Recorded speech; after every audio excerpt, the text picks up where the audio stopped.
if they get the chance. They were born in bloody circumstance. To go, leave me, run like you've never run before.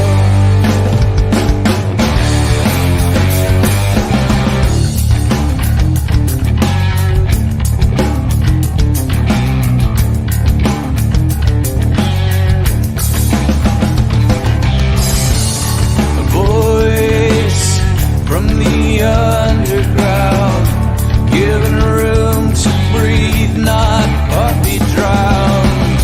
So die if you get the chance. Better men than you've been left to stand. So go, leave me, run like you've never run before.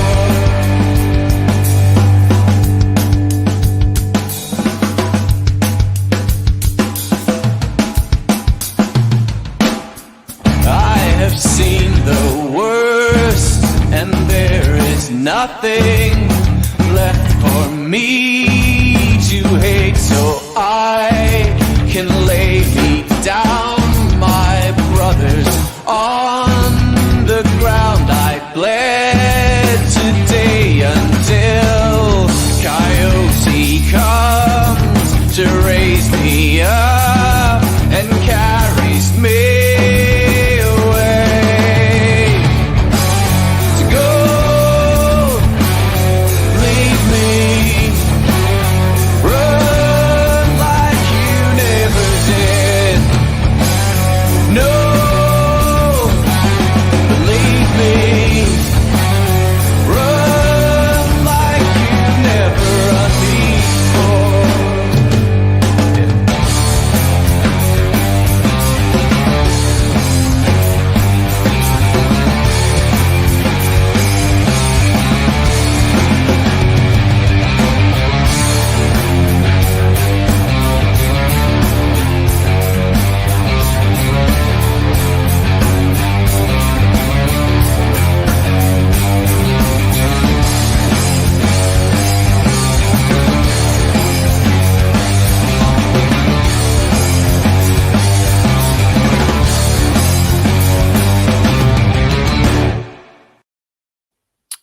Hello, good evening. Welcome to the Scottish Rugby podcast, affiliated with the Scottish Rugby blog, of course. It is myself, John Anderson, in the hot seat. Good to see a few people joining us live tonight already. If you're listening to this on your podcast journey to work tomorrow morning, happy Friday. But those of you joining us live, you're in for a barnstorming episode tonight. We are joined tonight by none other than Iain Hay himself, resplendent in your Warriors jacket. Yeah, well, you know, it's getting chilly out, so I thought I needed extra layers. Obviously, not turning the heating on for obvious reasons. Well, the heating is on. Is it on? Oh, okay. But I've gone a bit close to a radiator now, so it's getting too hot. So might be a costume change. It's one of the good things about and have like 5, but. My desk actually sits right next to a radiator, so I turn the heating on just a tiny bit, and I'm sitting here like going. So, but exactly. And we're also joined by sneaking in. We had plans. We had plans, Craig. We were going to just use that first 15 minutes just to get all the slander in there, and then have you join us. Welcome, Craig. Thank you for joining us on time. How the hell are you, sir? I'm doing just fine. Thank you so much for, well, you can get the slander in. You can just get the slander in anyway. It hasn't stopped you before. It hasn't stopped you before, to be honest with you. But I would point out. What top you wearing tonight? This is How Harlequins tonight. Just a t-shirt. Was up at coaching, but I wasn't coaching the Quins. I was actually up at the under-18s, but they had their game cancelled for this weekend, so it was more of a bit of a game of touch rammy with the under-16s as well. So I got to say, I tell you what, I'm going to take Boy Wonder home because he's out for 8 weeks with a torn calf. Right. So he wanted to go up to see his teammates and everything, and then he stood there in shorts and said, "I'm freezing." Well, no wonder. It's just about 0 degrees out there. So it is November the 3rd, and it is very cold outside. That's never stopped a forward before, though, has it?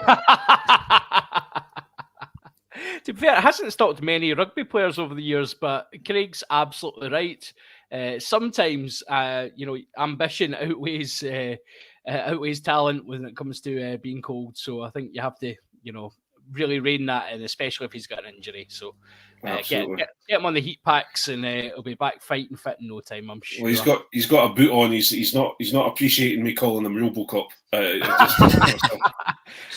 Has he got a little water pistol that he's like plugged into his boot yet? Because I always imagined if I had an injury like that, I would definitely do that. Something like that. Anyway, it's the whole thing of I'd buy that for $1. And then just whipping the water pistol. Yeah.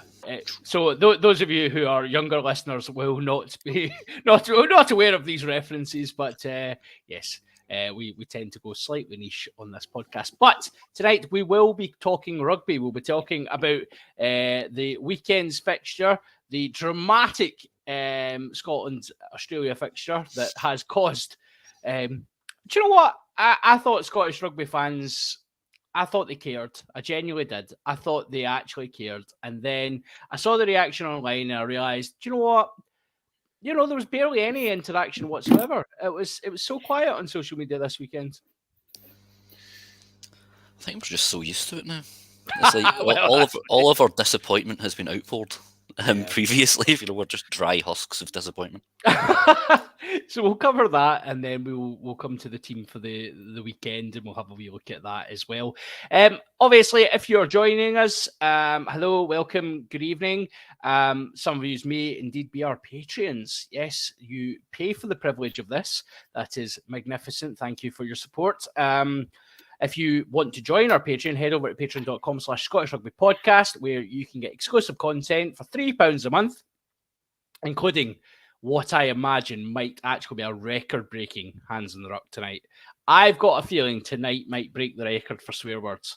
I'm going to track it, and I'm going to just listen back to a few fairly sweary episodes and just confirm whether it is a record breaker or not. But I think we might be on for a record tonight. I get the feeling, Iain, you might have some passion, some ire to share with the world, and Craig, I know you do, buddy. I know you do. So we've got some swearies coming at you in Hands on the Ruck. You also, for your £3 a month, get access to the super secret Facebook page, which I'll not tell you the name of, because if you don't have a Patreon membership and you try to join it, I am going to reject you. So soz, lol. But I have a list. I checked it twice. I know it's not that time of year, but that's where we're at.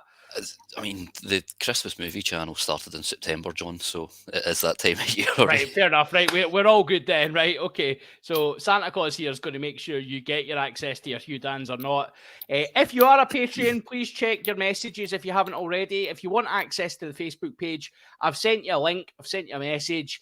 Please just jump on there and join us. It'll ask you for a super secret password. I think you all know what it is, so, go for it. And... you'll see if you get access or not. So don't disappoint me, boys and girls. But yeah, that is the sales pitch for tonight. Let us move on to some rugby. We've managed 9 minutes, almost 10 minutes without rugby. Let's just cover a wee bit of news first of all. We've got a couple of injuries. A couple of people have succumbed to injury over the Scotland squad. Sam Skinner and Dave Perry have left the squad and replaced by...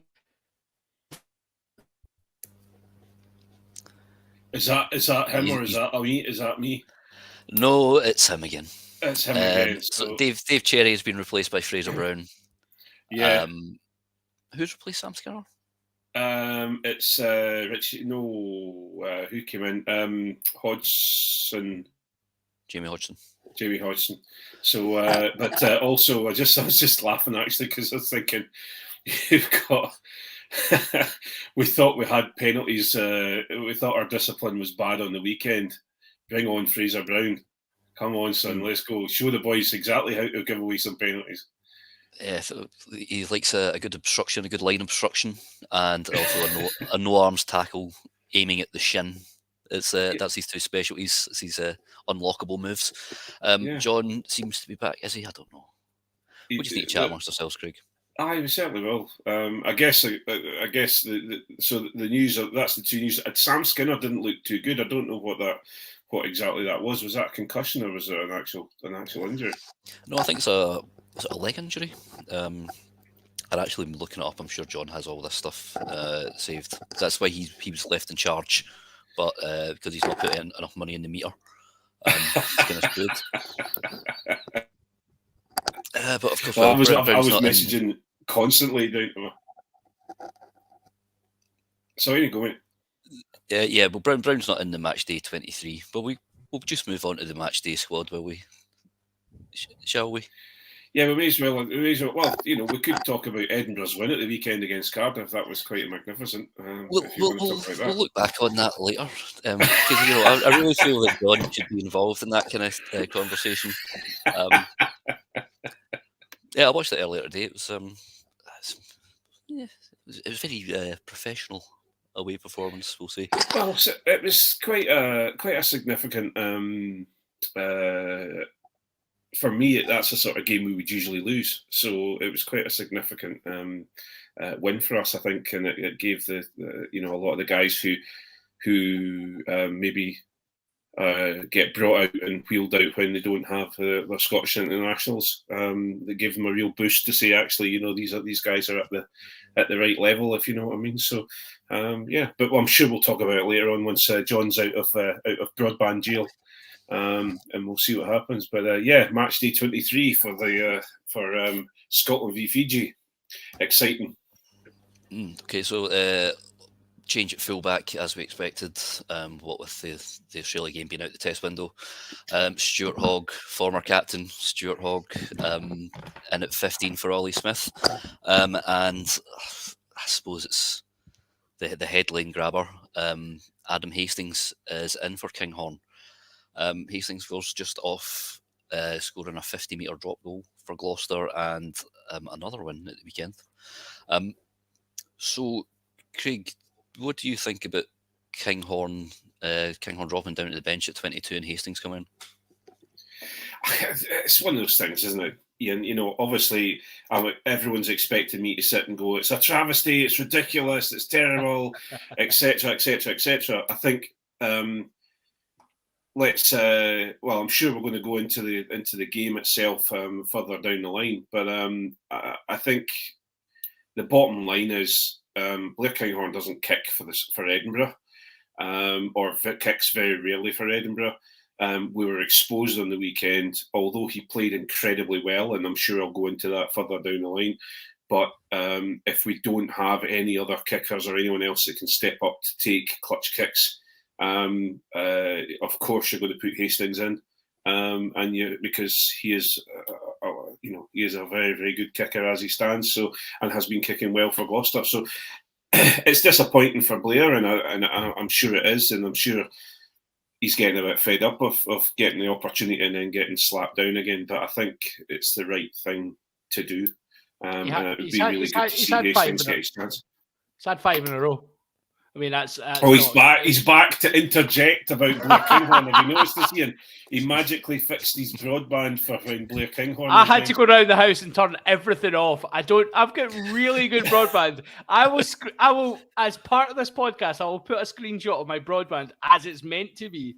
My upload speed seems to have absolutely died once again. It says the server's in Dublin though, so I think there might be a conspiracy here. That's all I'm saying.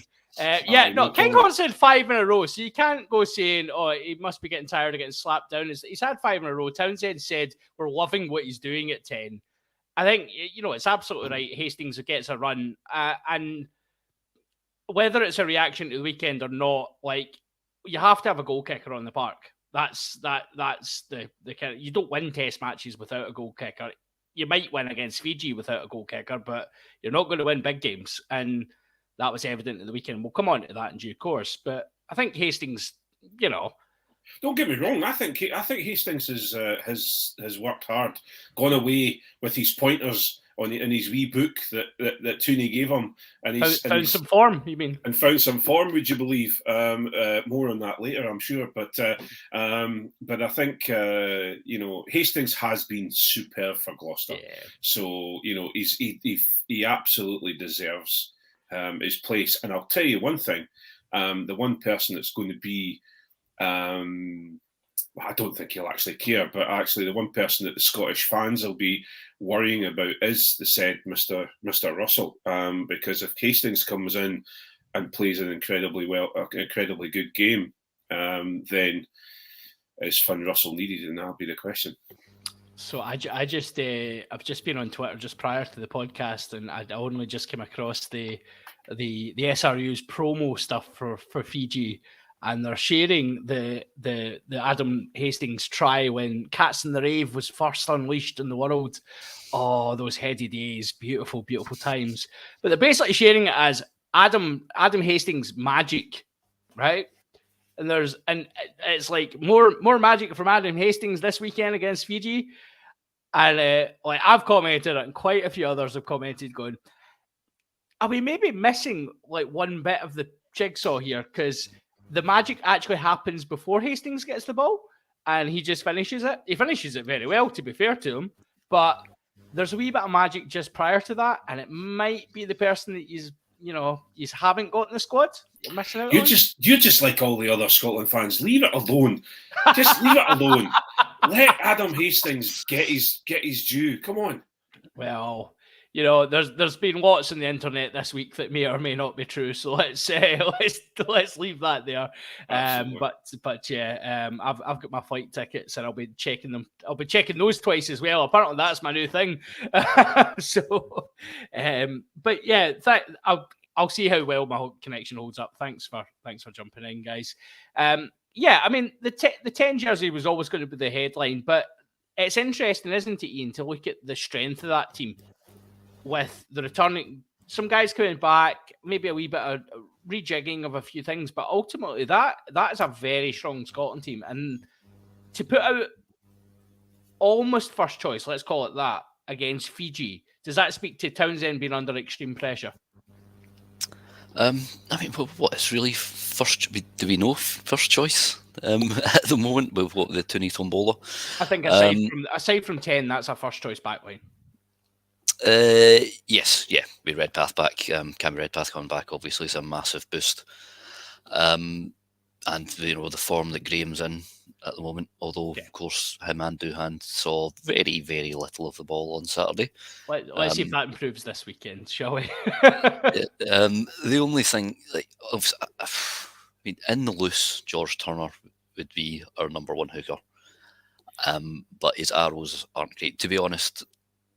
The Scotland line-out isn't great at the moment. No one seems to be able to throw 90% accuracy you want. So that might explain why we've ended up with two absolute giants in the second row. The return of 6'9" and a bit Richie Gray, and the 6'7" Grant Gilchrist. Workmanlike, I think, is how agricultural is how you'd maybe describe those two.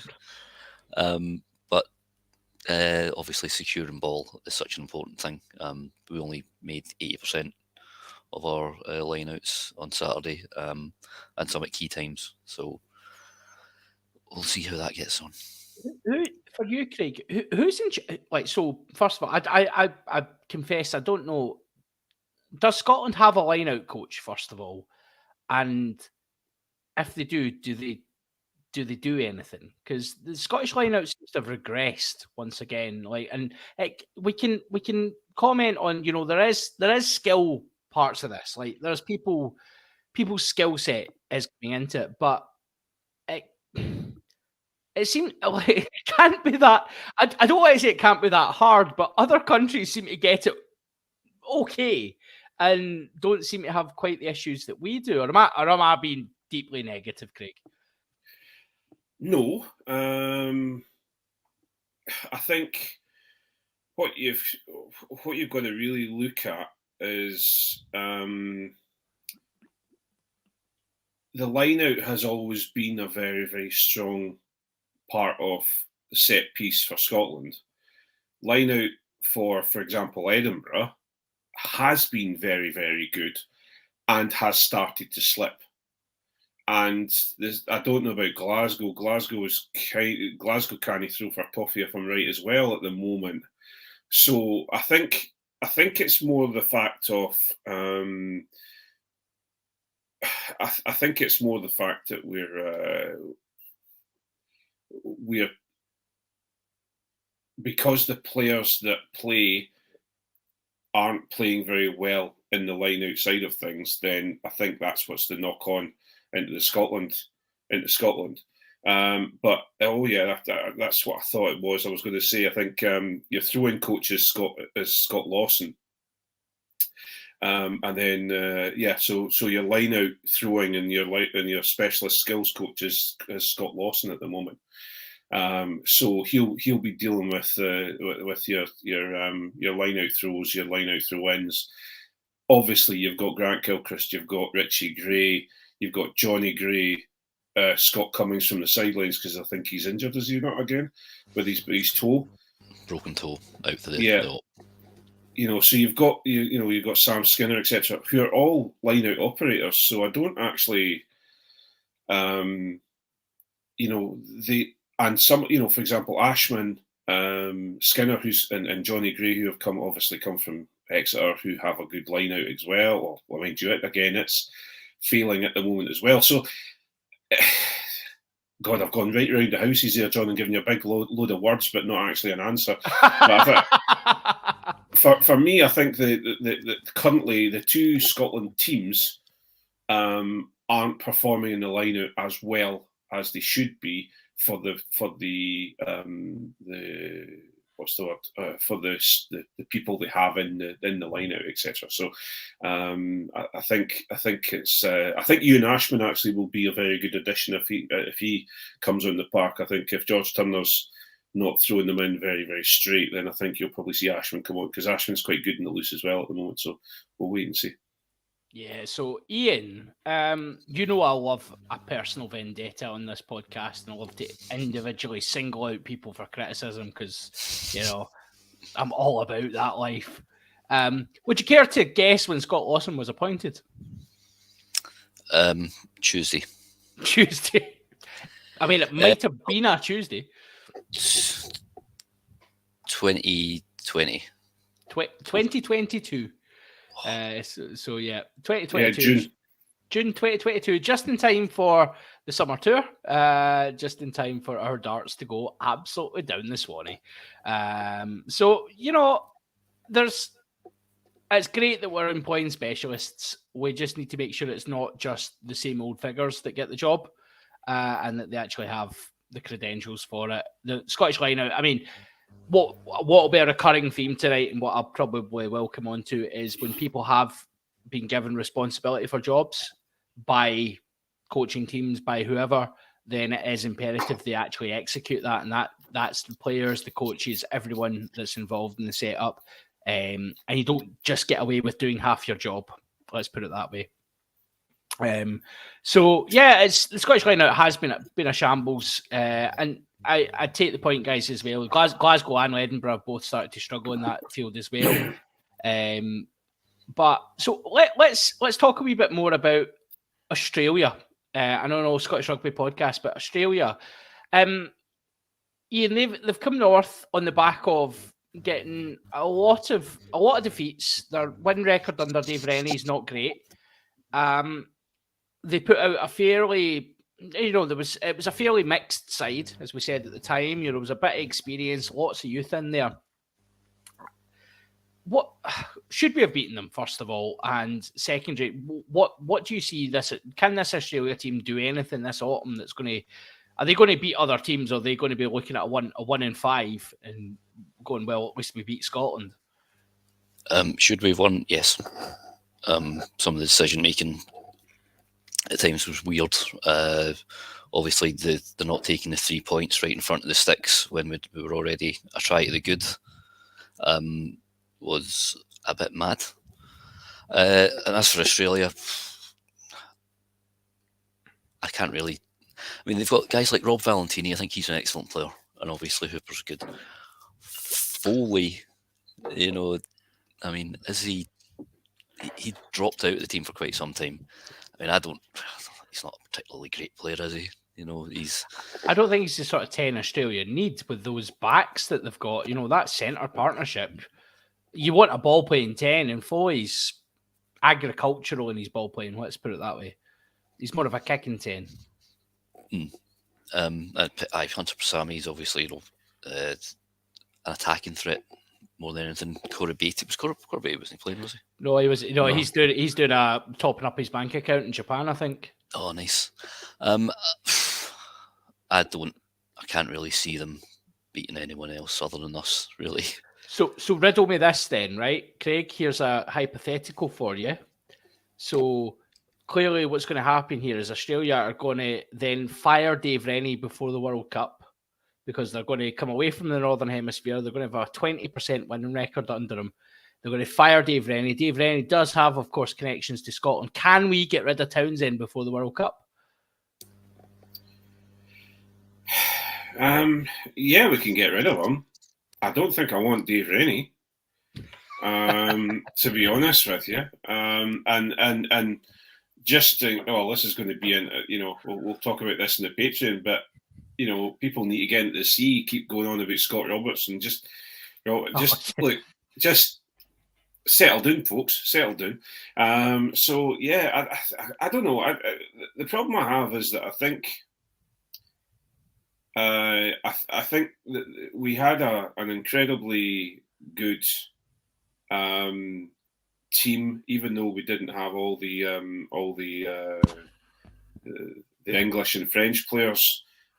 We had the ability because Australia were absolutely shocking, and we didn't do anything. You know, we went back to it was almost like we'd pressed reset, escape and delete on the old computer system because we were back at again. We're back and going, you know, recycling the ball in the forwards for about 6 or 7 times before we then either get turned over or knocked on. The backs were screaming for the ball, never came out, and I just, you know, we scored once out of it, but the rest of the times we didn't score, and we could have probably let away 3 or 4 tries within the whole game that could have been just with poor execution. You know, so you know what. You know I'm fishing here, Craig, but I'm asking the question. Actually, I think there is a genuine answer to this, but I'll put it in a fishing way so that you can moan at me for it. Whose decision is that the forwards keep that ball? Like, if that's a guy who's got 25, 30 caps at playmaker, does that ball come out to those backs, or are those forwards? Is it the forwards' decision? Is that a forwards issue? Therefore, is it a Jamie Ritchie issue? I think it falls to the captain. It falls to the coach, and it falls to the captain.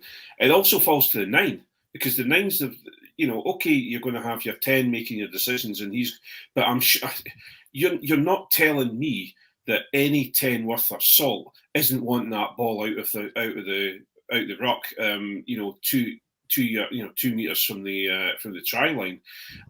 There's absolutely no way.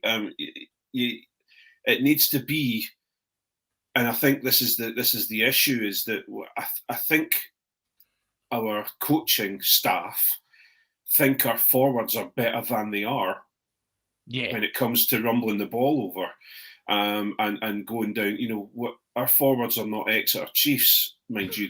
They cheated quite a lot about you know, they would latch all the time and rattle through them in the year they won the league, the Premiership. But you know, we've got great forwards, don't get me wrong, but you know, they're better at setting up rucks and moving the ball out into our backs. And if we had what I'm disappointed in, and my biggest take out of it all was I felt Ali Price has slowed down.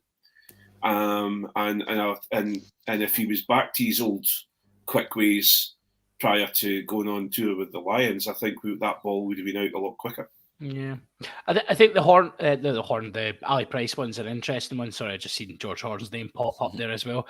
I think the Ali Price one is an interesting one, and we've always went through these cycles, Iain, of talking about Scottish nines. It is the perpetual cycle of Scottish nines. Too fast, too slow. Can't control a game. It's almost like we have this Venn. Let's call it the Venn diagram, shall we? Let's call it the Stern Venn diagram of like too fast, too slow. Where there's never the Goldilocks point of just right. Price to me wasn't helped at the weekend. There was some very messy, like the forwards, the accuracy in the forwards for me was quite. At a regional level, I would have been disappointed with some of the accuracy, the way the ball presentation was coming through. There was clearly a game plan as well. So Craig's absolutely right. There was a slow the ball down game plan as well. Price was playing a slow game, but in some cases where the ball could have went, I think Price was quite hampered by the ball presentation. I mean, where do you stand in this, Iain? Like, is that a decision of the backs or the forwards, or is Price playing slow deliberately, or where are we at? What's going on? Yeah, like you're saying, this perpetual, we all screamed for Ali Price because Greg Laidlaw was too slow, and now Ali Price is too slow, and we want George Horn. Well, I want George Horn. Jamie Dobby's faster, I hear. Yeah, there was a couple of instances where, like, Scotland got into ball into contact, recycle was fine, and then he was glacial in getting there. Yeah. I remember there was one particular ruck, Hamish Watson went to go guard the ruck, and then just like there was a good 3 or 4 seconds where nobody went to join the ruck at all, and nobody was like, all right, I'll run in and play scrum half. It's like they're all looking about, like, where is Ali Price? Why is he not sprinting in there? It did. I mean, even then, I think he was probably told to try and slow it down, because we did play through the forwards quite a bit, so it was obviously sort of slow it down, let them get into their pod shapes and all that, get everything structured. And that's why we saw very little ball going out wide to Darcy and Doohan. So I think he's probably been told to slow down, but sometimes you wish you would speed it up a bit. I don't think we were pretty bad at. We were always bad at this. Somebody just going off in a charge and getting isolated. Yeah. We've done that a few times, didn't we, at the weekend? There was a couple of moments where it's, and and Craig, you've coached at various levels. You'll know yourself at absolute grassroots, minis level. You're taught if you make a break, it's not your fault for making the break. If you've got past a couple of people, brilliant. It's your teammates' responsibility to react. And there did seem to be an apathy. There seemed to be an apathy about the whole situation on Saturday. Funnily enough, that was something I was going to say when you were talking about, and Iain was talking about getting to a ruck. There was what I think, if I remember correctly, Iain, it was down in the corner, down in one of the 22s, and there was a ruck there, and Sam Skinner was looking at the ruck, and Australia were starting to win the ruck, and he was still looking at it, and then eventually chose to go and get into it, and I just it's got to be game plan, and this is obviously there's apathy, there's obviously people are a bit rusty at international level, so they need to get themselves into things, I suppose, but I really do find it difficult to go past a game plan side of things. I think there's too much. I think it's at a point. I think Ali Price is at a point where he's thinking too much because he's got too much going on in his head. Whereas what you want your 9 to do is see what's happening around him in quick ball away, whether it's going to forwards or whether it's going to backs. I don't mind the forwards rumbling it up a couple of times, maybe even 3. But as we know, all of us as Scotland fans know that the minute we go past four forward plays, that we're clenching our buttocks and we're winking at people, waiting on somebody either turning it over or someone knocking it on. Unless we've got Adam Hastings and Doohan on the park and we're in the Stade de France and we're kicking ass there. So maybe this is going to be the solution to all our multi-phase woes. Who'd have thought that Adam Hastings with his beautiful teeth is actually the solution to it all? There we go. We've cracked it. It was quite easy. There's some amazing comments coming in on Facebook at the moment during this podcast. We've got you say you want to speed it up, then you want to slow it down. You can see there comes a time for making your mind up. Yeah, very good, very good. I'm not taking my skirt off. No, I've already got mine off, so no stand up. But yeah, I mean, it was the debate on playmakers, like the Kinghorn debate. I thought so. To be very clear, I thought Blair Kinghorn had a very good game as a 10 at the weekend. I thought his distribution was what was asked for. It was adequate. There was a couple of moments where he got a couple of people working. The backs didn't really seem to get enough ball, and when they did, I don't think they done much with it, and that's a collective responsibility. I don't think the centres helped in any way, shape, or form, and you can take what you want from that.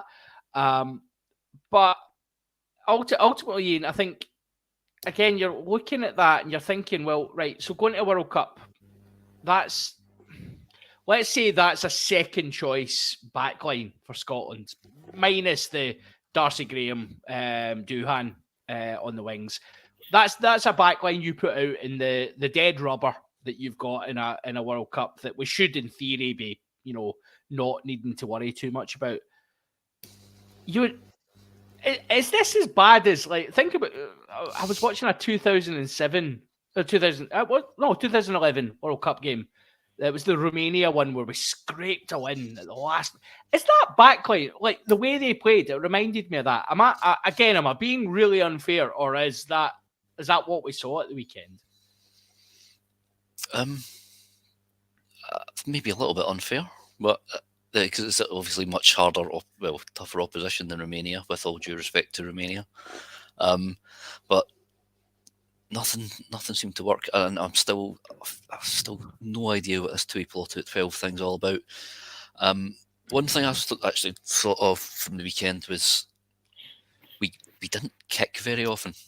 No. I've not looked at the stats here, and apparently we kicked the same number of times as Australia, but there was a good few occasions where I'm like, especially with Ollie Smith, he took the ball in, and then it was like, man, just hoof that down the field. You're in your own 22. There's a chance. We were getting beaten a bit at the breakdown at this point, and I was like, man, just leather that. But yeah, because none of that backline had have a kicking game. Even with Cam Redpath coming at 12, he can play at 10 as well, so he's got a wee nudge on him.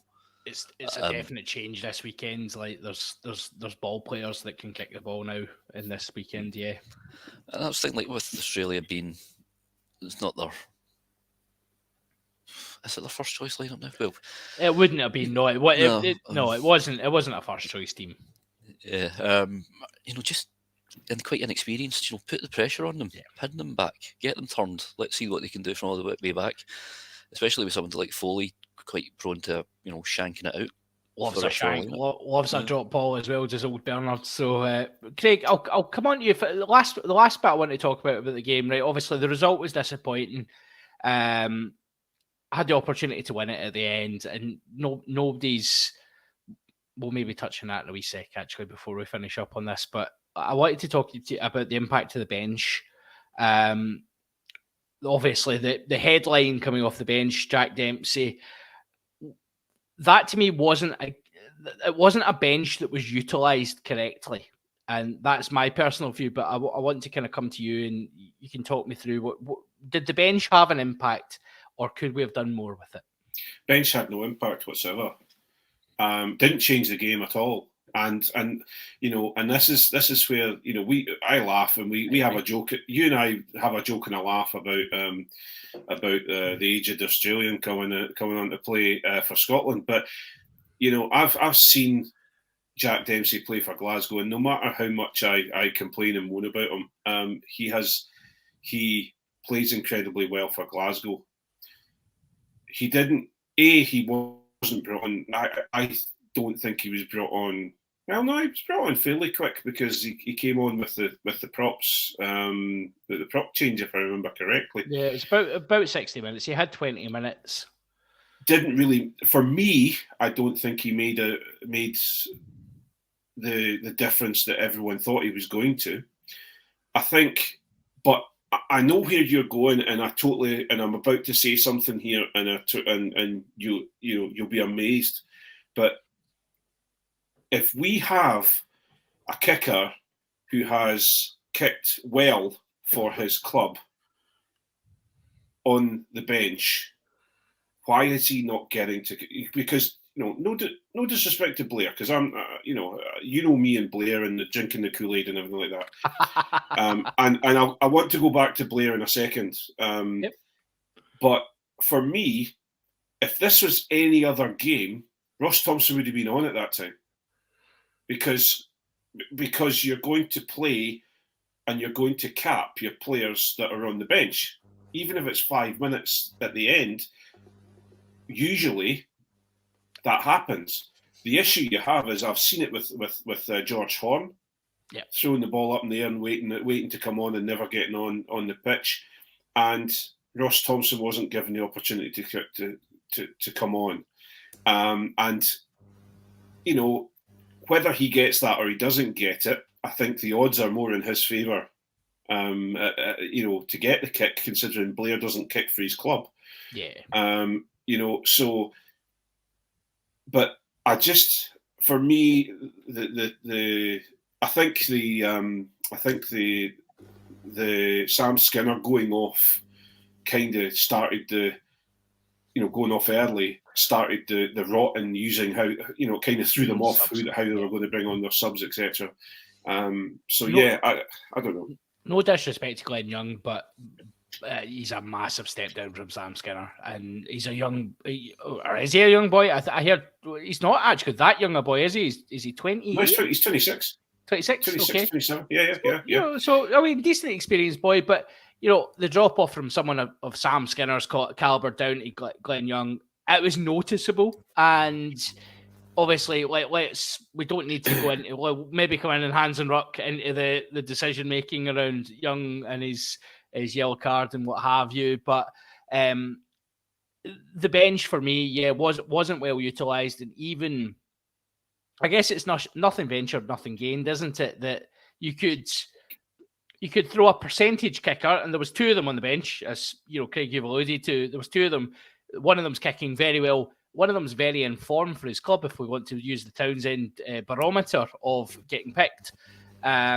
Who, yes, nobody's saying actually they would have. So I think the percentage was 73% for kick. The percentage shared on the screen was like a 73% kick to win the game, and Kinghorn was 72%, which I thought was kind, given that he doesn't kick for his club and actually hasn't kicked up for a long time, and his percentages have been a bit lower than that for a wee while, purely because he isn't kicking. But you've got an opportunity to win a game, and it must be so demoralising for the players that are sitting on that bench to be like, I could make a difference here. I could be a match winner, no less, and I'm not getting that chance. It's really, really difficult. Right. If you just to go back to one thing just before the end of it, if you're putting someone on the bench, I was told this many years ago by, funnily enough, George and Pete's dad, when he asked me to luckily I didn't have to play because the game was called off because of frost, but he asked me to go at the age of 44, 45 to come and be on the bench for the senior men. As a prop, because we were struggling for prop cover. And I went, I'll come and sit on the bench, that's not a problem. And he says, no, you need to be prepared to come on. I'm not naming you on the bench and you're not being ready to come on the field. You will have to come and play. And as far as I'm concerned, that is, no matter what anybody has to say about Ross Thompson, no matter what anybody has to say about anyone on the bench, I would expect them at an international level to get some game time at some point in the game, because it's an autumn international. It's not as if it's a Six Nations, Six Nations or a World Cup. It's an autumn international. However, I would say that, and there'll be plenty talked about 10, but Ross Thompson coming on at 50 minutes or something like that would not have won us the game. No. He would have, I think that kick may have gone over if it was him. Don't get me wrong, and I'm not stupid, but I understand that. But when I'll talk about Blair Kinghorn further down the line for this next game anyway, and I'll have my points for that. Yeah, well, let's utilise that to come on to the squad for this weekend. So we've had the squad's been announced. Obviously, the headline that most places are leading with is Blair Kinghorn drops to the bench. I like to think it more as a guy who's been on form gets an opportunity to showcase what he can do in a friendly match. Everybody's going to shout at me for that, but I don't care.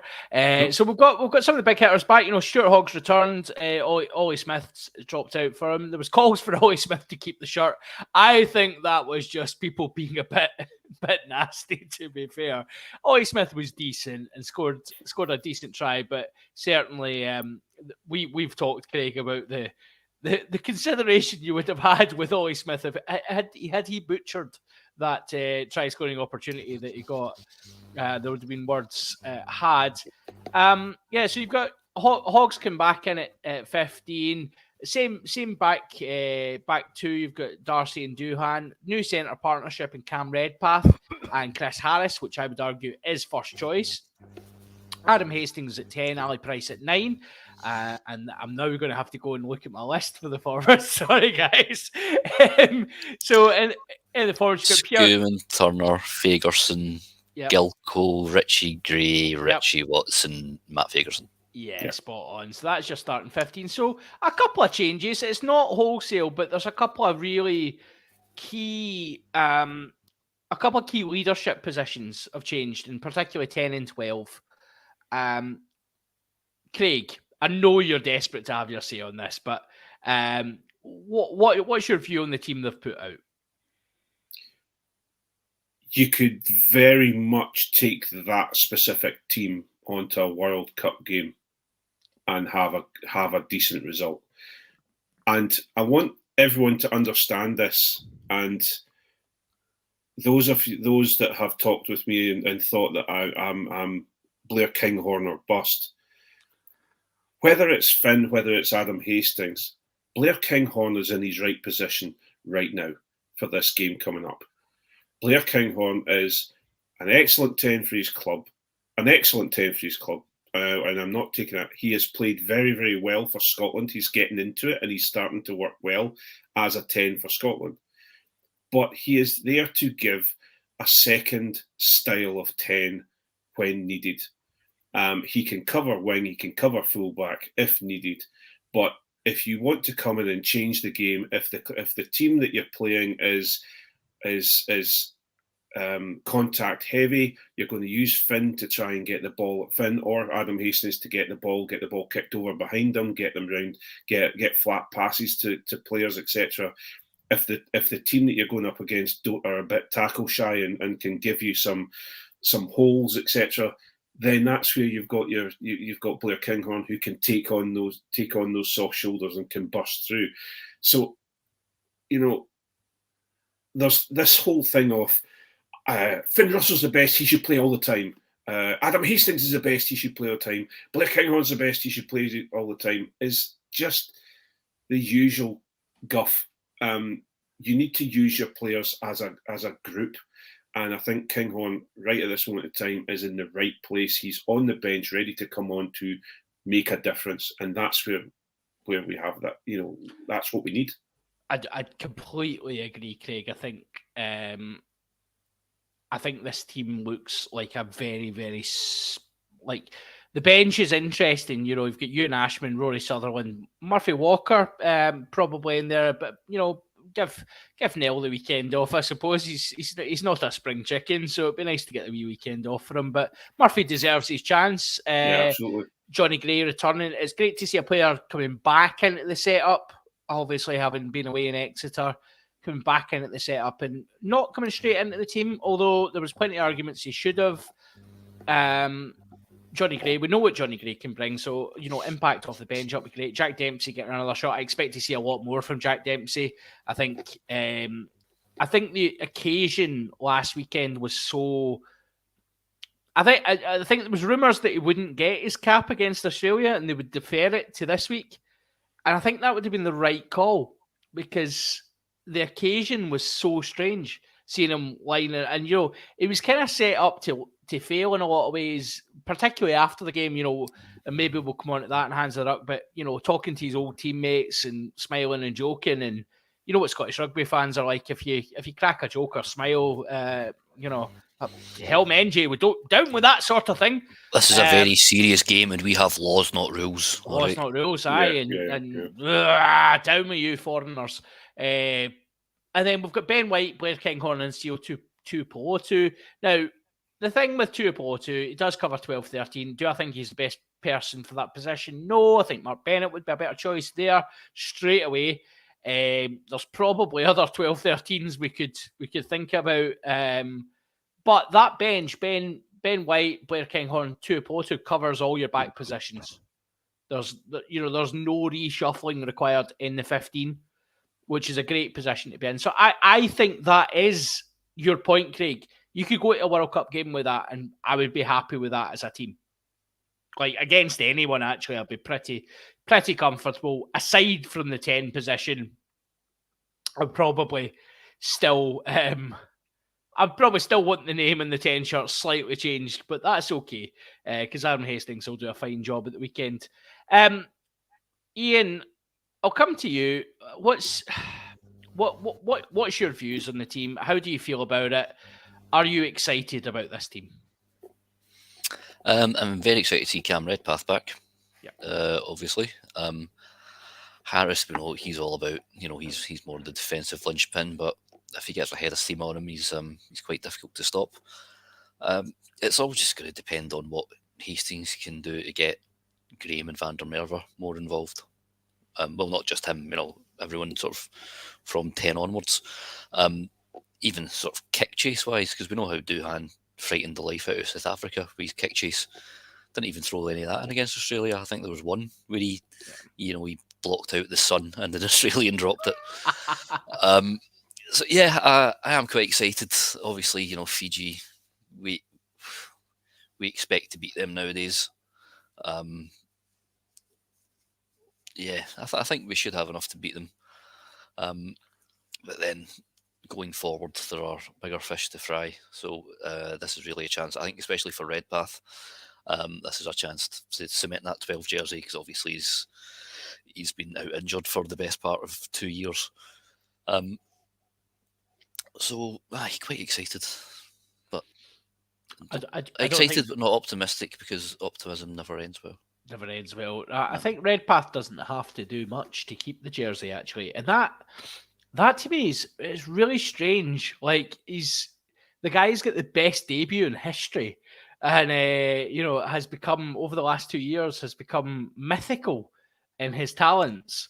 And Cammy the Unicorn Redpath. Cammy the Unicorn Redpath, absolutely. And there's very, very talented people, perhaps guys that are not available actually at 12 just now. But for someone like Sam Johnstone, who we always come back to, Scotland played better with Sam Johnstone in their team. They've always really benefited from having him at 12. And it must be quite galling for a guy like him to be reading the news going, well, I'm out with this facial injury because I get sent in that stupid blooming tour to South Africa, which is ridiculous. And I'm now out. And this young whippersnapper, who we know is all talented and brilliant, is just going to take my place and I'm not going to get back in the team. And that's probably Sam Johnson's international career done like that. If Redpath goes well, 12 is one of those positions. There's no argument for another person to come in. You don't need another person to come in. So that could be like a lot of 12's career done there and then. I think what people have to think about, though, is also if you go back to watch Cam Redpath when he was at Sale was underused and underperformed. He then was taken down to Bath, and he was a joy to watch at Bath. He still is a joy to watch at Bath, and so. And I would and people will say I've probably got How of Five glasses on here for a second, but I would argue that Finn and Scotland were better with Pete Horne at 12, or a playing 12, a distributing 12, than a crash 12. And I think Scotland are we started to get really excited about Scotland when they had a distributor 12, and Cam Redpath will give you a mixture of some crash ball, or at least attacking the line at different angles, but he'll also distribute very, very well and look for gaps, etc. Whereas Sammy J, I've never been convinced with Sammy J. I know you guys are, and that's fair. And I'm not. It's the same with you guys and Blair Kinghorn. I'm convinced with Blair, but that's a different story. I'm just not convinced with Sammy J. And I'll tell you what, I think Tuipulotu, when he's playing at 13, looks really, really good. He's not 12. He's not a 12 in a month of Sundays, is he? He's and I think that's where the block of the ball came. Although that wee move that went to that gave Ollie Smith his try was lovely. Yeah, that was probably the two people that I would have said were the blockers in the backline, Blair and Tuipulotu. For me, they were the ending points of a lot of moves, and I know that's going to hurt a lot of Blair Kinghorn fans. It was a tough day for a 10. The weather wasn't great. I don't think necessarily he was given the best ball to play with anyway. So distribution is a problem at that point. And it's interesting, our best move came from those two players who, I would have said, were the roadblocks. But it'll be interesting to see a whole different dynamic in that back line this weekend. And I think we've all said, there's been lots of comments online already that, Scotland are bringing the fire. There's tries in that back line. They just have to get the ball. Yeah. And that's, it's up to those guys up front. Final point before we move off of free to air and move into our Patreon, where we can finally cut loose and maybe take off some of the Townsend game plan shackles, and we can really start to express ourselves. Jamie Ritchie is captain. Let's throw it out there. First game as captain for Scotland. I didn't think he had that good a game as captain. And I know I'm not saying he shouldn't be captain. I think he absolutely should be captain. I think he struggled with his decision-making. And that is me being kind to other players who maybe did or did not turn down shots at goal that they could evidently have gotten. I don't think Jamie Ritchie had a good game. He didn't control the referee very well. We lost the referee at one point. And I think he will have learned a lot from it. But there'll be better days, put it that way. Iain, thoughts? I think I thought he communicated all right with Pearce. I think there was one point he was mentioning something, and Luke was like, "Yeah, I get you, Jamie, cool." But again, it was just the ugly head of ill discipline rearing itself up again, which is just a common fault. But obviously, it's his first. I think he's filled in maybe once or twice, but first proper game as captain. Yeah, first proper game as captain. So it's something he'll learn and grow into. But sort of from his own as a player, it was one of his more average performances. But again, it was just a very average, flat Scotland performance, really. So I think he'll get better, but he was average like the rest of the team, really. Craig, agree? Disagree? I would probably go a little bit further on that one and say I think he had a decent game. I agree with you, Iain. I think he stood out playing average than his normal self. He stood out a little bit. You know, there's a couple of good turnovers, a couple of good assists. I think he communicated well with the referee. The problem is you lose the referee not because of how he's communicating with the referee, but because of all the bonehead penalties that kept getting given away. And no matter how much I love Pierre Schumann and how much I think he can fly, that is a bonehead decision to make. Ironic.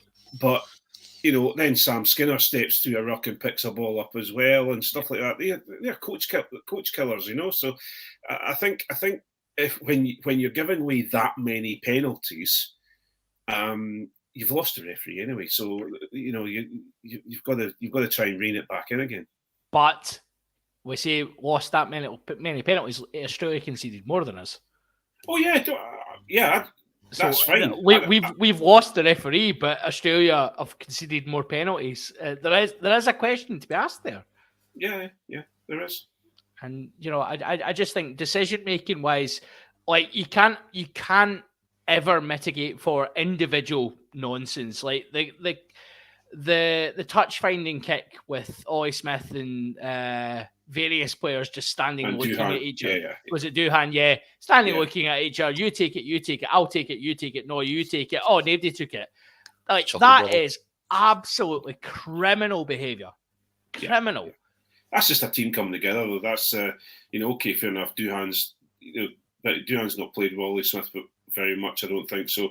I think yes, I'm not. Please, I'm not playing that down, John. I'm absolutely not. I know you're not. But I think that's a glaringly obvious mistake. But it's a mistake. It's not a coaching issue. It's not a captaincy issue. It's a mistake. I can get on board with that. Like, yes, you're taught from a very young age. You call it's your ball. If you can see it, it's your ball. Yeah. So the fact neither of them have said that's my ball is for me a really bad indication. But and where my biggest disagreement with you is that when you're saying that Jamie, you know, he was obviously talking with his leadership group about what they're going to do with the ball when they get a penalty. Yes. And if Blair's not kicking very well, that's fair enough. But I don't actually think that's something that's going through Blair's mind. And I know that you're saying that he said no at one point on the park, etc. But it could have been they could have been asking, "Are you chafing there? Is your boots fitting you properly?" You don't know what's being asked of him. What I would say is what was more disappointing was the fact that they took the opportunity to kick to touch, and they then didn't fire. Yeah. On that you know, people are concentrating. Oh well, Blair didn't want to kick the ball, so he kicked the ball at the touch. So no, you don't really know what's going on the pitch. What I'm more disappointed is forget about the decision. The biggest disappointment I have was the execution afterwards. Yeah, and that's the thing. If the execution comes off, you were looking at it and it's a tight game, and that's why people are questioning it. It's not because. Like if we lost 20 points, lost by 20 points to Australia, or we won by 10 points, we won by a point. No one is giving a hoot about that kick in front of the posts, right? No one is coming back. No one's questioning it. It's the nature of this level of sport that we lose a game by a point, and every little decision does get analysed. And you know, I'm saying that from a person who is doing exactly that. For me, like I would have put more money on us getting 3 points there and keeping the scoreboard going than I would have backed our line out. But that is obviously a coaching decision, a captaincy decision, senior leadership. They've obviously made that call. I think it was the wrong call, and that was prior to them making a mess of it. But you know, that's just the nature of it. And yeah, but then I think it was the right call. Yeah, exactly. Prior to that, and I don't know what Iain's thinking, but that line out, that line out comes off, and we score off a rolling maul. That everyone's what a fantastic decision, you know. Well, here's actually that was a point I was about to make. Even when we did complete a line out, and the maul has been, we know how many tries that Turner and Rambo and all that have scored. The maul went absolutely nowhere. Yeah, it was static. Yeah. The maul was disappointing. And that was a target of the team beforehand, because Australia's Mull in the Rugby Championship had been absolutely eviscerated by teams. And I think we often look at, and I think this actually ties really nicely, and we'll finish up just after this, Craig, but this ties in beautifully with a point you made. I think we do think our forwards are better than they are, in that we look at South Africa and New Zealand, absolutely, and Argentina, who have a decent forward pack as well, blasting Australia off the park in the Mull. And we go, well, that's exactly how we should target them, forgetting that we are neither of those teams, none of those teams. We do not have the forward power that those teams have. So it does strike me as perhaps naive, but you know what? We'll live and learn. And just another day. We'll learn from this. We'll go again. Well, that's what I was going to go for.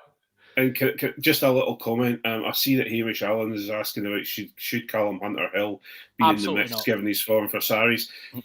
I think he's playing incredibly well for Sarries, and that's been the best move he's ever had from Edinburgh to Sarries. I think he's done very, very well. But I've got a feeling he's more of a club player than he is a Scotland player. I've got a feeling that Callum might be persona non grata up north, and he might not find himself back in the Scotland setup at any point. So Callum will do well to have a great career down south, enjoy himself down at Sarries, and be one of those players. There'll always be questions, but I don't think Callum will be coming back north anytime soon. No. And we'll not go into the reasons for that. Right, it has been an absolute pleasure. We've given you an hour and 7 minutes. Oh, you lucky beggars. If you desire to come and join us for Patreon, get yourself signed up like in the next 3 minutes. I'll keep an eye on the site, and if you sign up, I'll let you in. If not, I'm not telling you, Hamish. I'm not telling you. We'll be back next week. We'll be looking to review what will hopefully be some absolutely epic Fiji game. We might even have, hopefully, some amazing news during the week. Who knows? Who knows what's going to happen? It is Scottish Rugby. You know what it's like. But for now, we're going to head off over to our Patreon, where we are going to unleash hell like Pantera once did. It's going to be beautiful. So we will see the Patreons over there. The rest of you guys have a lovely, lovely week, and we will see you all next week. It has been a pleasure. Thank you, Iain. Thank you, Craig. Good night and goodbye. Catch you.